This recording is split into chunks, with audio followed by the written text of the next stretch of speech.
Chapter 8. While the jeep sputtered ahead of them, the Baudelaire orphans trudged back toward Uncle Monty's house, the scent of horseradish in their nostrils and a feeling of frustration in their hearts.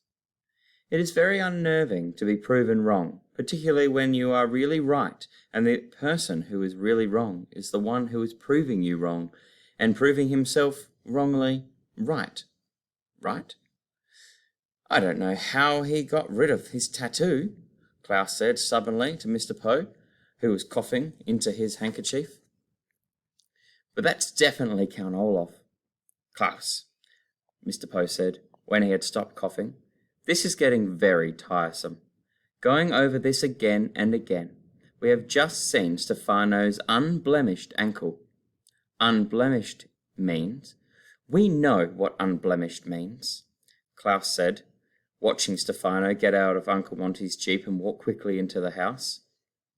Without tattoos. But it is Count Olaf. Why can't you see it? All I can see, Mr. Poe said, is what's in front of me. I see a man with no eyebrows, a beard, and no tattoo. And that's not Count Olaf. Anyway, even if by some chance this Stefano wishes you harm, you have nothing to fear. It is quite shocking that Dr. Montgomery has died, but we're not simply going to hand over you and your fortune to his assistant. Why, this man can't even remember my name. Klaus looked at his siblings and sighed. It would be easier, they realised, to argue with the snake-shaped hedge than with Mr. Poe when he had made up his mind. Violet was about to try reasoning with him one more time when a horn honked behind them. The Baudelaires and Mr. Poe got out of the way of the approaching automobile, a small grey car with a very skinny driver. The car stopped in front of the house, and the skinny person got out, a tall man in a white coat. "May we help you?" Mr. Poe called, as he and the children approached. "I am Dr. Lucafont," the tall man said, pointing to himself with a big solid hand. "I received a call that there's been a terrible accident involving a snake." "You're here already?" Mr. Poe asked. "But Stefano has scarcely had time to call, let alone for you to drive here." "I believe that speed is of the essence in an emergency, don't you?" Dr. Lucafont said. "If an autopsy is to be performed, it should be done immediately." Of course, Mr. Poe said quickly. I was just surprised." "Where is the body?" Dr. Lucafont asked, walking towards the door. "Stefano can tell you," Mr. Poe said, opening the door of the house. Stefano was waiting in the entryway, holding a coffee pot. "I'm going to make some coffee," he said. "Who wants some?" "I'll have a cup," Dr. Lucafont said. Nothing like a hearty cup of coffee before starting the day's work. Mr. Poe frowned. "Shouldn't you take a look at Dr. Montgomery first?" "Yes, Dr. Lucafont," Stefano said. "Time is of the essence in an emergency, don't you think?" Yes, I suppose you're right," Dr. Lucafont said. "Poor Dr. Montgomery." "He's in the reptile room," Stefano said, gesturing to where the Baudelaire's guardian still lay. "Please do a thorough examination, and then you may have some coffee." "You're the boss," Dr. Lucafont said, opening the door of the reptile room with an oddly stiff hand. Stefano led Mr. Poe into the kitchen, and the Baudelaires glumly followed. When one feels useless and unable to help, one can use the expression, feeling like a fifth wheel. Because if something has four wheels, such as a wagon or a car, there is no real need for a fifth. As Stefano brewed coffee for the adults, the three children sat down at the kitchen table where they had first had coconut cake with Uncle Monty just a short time ago. And Violet, Klaus and Sonny felt like fifth, sixth and seventh wheels on a car that was going the wrong direction, toward Hazy Harbour and the departing Prospero. "When I spoke to Dr. Lucafont on the phone," Stefano said, "I told him about the accident with your car. When he is done with the medical examination, he will drive you into town to get a mechanic, and I'll stay here with the orphans." "No," Klaus said firmly. "We are not staying alone with him for an instant." Mr. Poe smiled at Stefano, poured him a cup of coffee, and looked sternly at Klaus. Klaus, I realize you are very upset, but it is inexcusable for you to keep treating Stefano so rudely.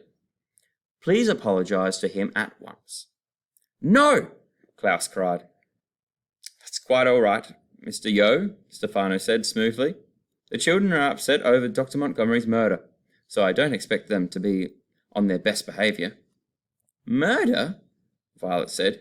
She turned to Stefano and tried to look as if she were merely politely curious instead of enraged. Why did you say murder, Stefano? Stefano's face darkened, and his hands clenched at his sides. It looked like there was nothing he wanted to do more than scratch out Violet's eyes. I misspoke, he said finally. Of course he did, Mr. Poe said, sipping from his cup.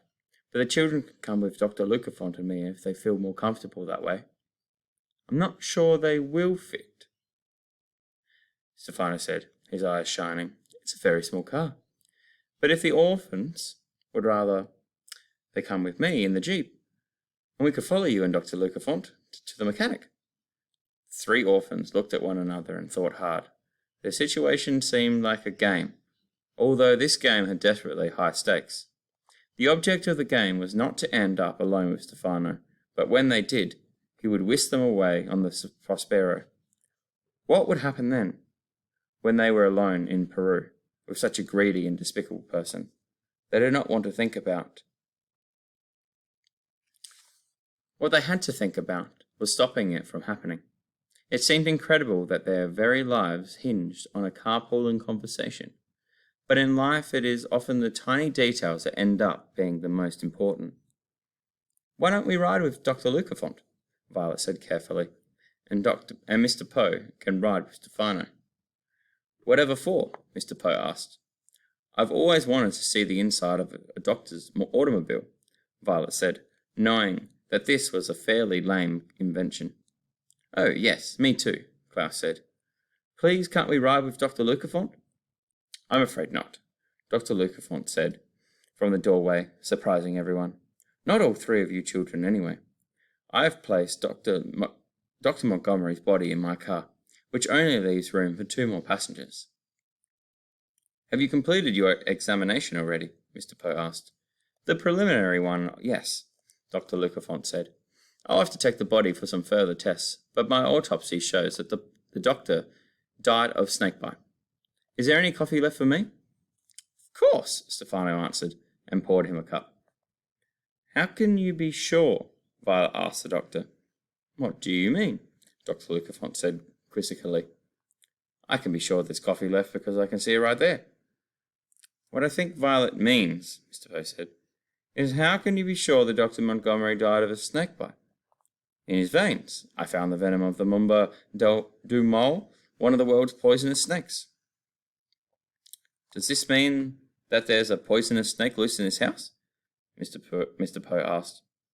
No, Dr. Lucafont said. The Mumba du Mole is safe in its cage. It must have gotten out, bitten Dr. Montgomery, and locked itself up again. What? Violet asked. That's a ridiculous theory. A snake cannot operate a lock by itself. Perhaps other snakes helped it, Dr. Lucafont said calmly, sipping his coffee. Is there anything here to eat? I had to rush over here without my breakfast. Your story does seem a little odd, Mr. Poe said. He looked questioningly at Dr. Lucafont, who was opening a cupboard and peering inside. Terrible accidents, I have found, are often odd, he replied. It can't have been an accident, Violet said. Uncle Monty is... She stopped. Uncle Monty was one of the world's most respected herpetologists. He never would have kept a poisonous snake in a cage it could open itself. If it wasn't an accident, Dr. Lucafont said, then someone would have had to do this on purpose. Obviously, you 3 children didn't kill him, and the only other person in the house was Stefano. And I, Stefano said quickly, hardly know anything about snakes.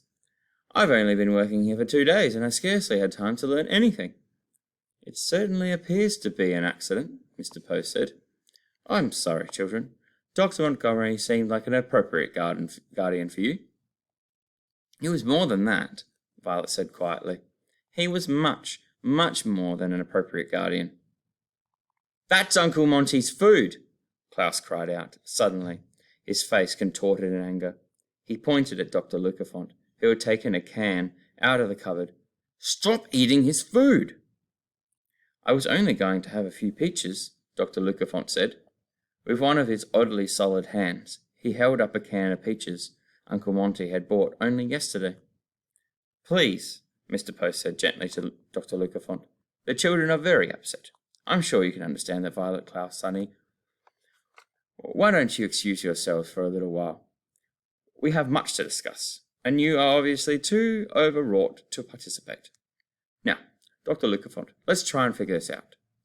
You have room for 3 passengers, including Dr. Montgomery's body, and you, Stefano, have room for 3 passengers as well. So it's very simple, Stefano said. You and the corpse will go to Dr. Lucafont's car, and I will drive behind you with the children. No, Klaus said firmly. Baudelaire, Mr. Post said, just as firmly. Will you 3 please excuse yourselves? Phew, Sonny shrieked, which probably meant no. Of course we will, Violet said, giving Klaus and Sonny a significant look and taking her siblings' hands. She half led them, half dragged them out of the kitchen. Klaus and Sonny looked up at their older sister and saw that something about her had changed.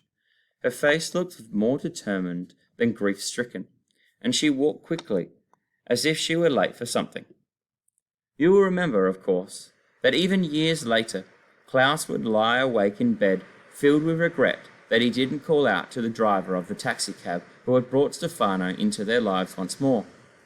But in this respect, Violet was luckier than her brother, for unlike Klaus, who was so surprised when he first recognized Stefano that the moment to act passed him by, Violet realized, as she heard the adults drone on and on, that the time to act was now.